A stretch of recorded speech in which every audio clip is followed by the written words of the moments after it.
കാലത്ത് എഴുന്നേറ്റ സുപ്രഭാതം വെക്കണേ, ഉച്ചയായിട്ട് പോരെ? അയ്യോ ചേടാ, മനുഷ്യന് കാലെടുത്ത് കുത്താൻ നിവൃത്തിയില്ലാത്ത വിധത്തിലാണല്ലോ ഈ സ്വാമി ഇവിടെ ഗ്രില്ല് വരച്ച് വെച്ചിരിക്കുന്നത്. എന്ന് വെച്ചാൽ മനുഷ്യൻ നടക്കണ്ടേ? വേണ്ട, ചവിട്ടണ്ട. ഇതല്ല, ഇതിനപ്പുറം ചാടി കടന്നവനാണ് ഈ KK ജോസ്.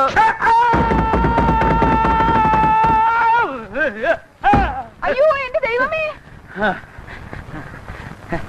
എവിടുന്നാ വന്നേ? എന്തോന്നാണോ ഇത്? താനിത് പൊളിക്കുമല്ലോ. ഇത്ര സ്പീഡിലാണോ ഇറങ്ങി വരുന്നേ? അതെ, ഇന്നലെ രാത്രി ആഹാരമൊന്നും കഴിച്ചില്ല, അതുകൊണ്ട് ഇറങ്ങിയപ്പോ ഇത്തിരി സ്പീഡ് കൂടി പോയി. എന്താ പേടിച്ചാ? എഴുന്നേറ്റ് പോണോ അവിടുന്ന്? എഴുന്നേറ്റ് പോയിക്കോളാം. ഈ തലയുടെ മരവിപ്പൊന്ന് മാറട്ടെ. കുട്ടി, ഇത്തിരി പേസ്റ്റ് എടുത്തു വരൂ. മോളിൽ പോയിട്ട് എടുത്തുകൊണ്ട് വരാനുള്ള ശക്തി ഇല്ലാത്തോണ്ടാ. പേസ്റ്റ് അല്ലേ മുഖത്തിരിക്കണത്? എവിടെ? ദേഹിരിക്കണ ആണോ?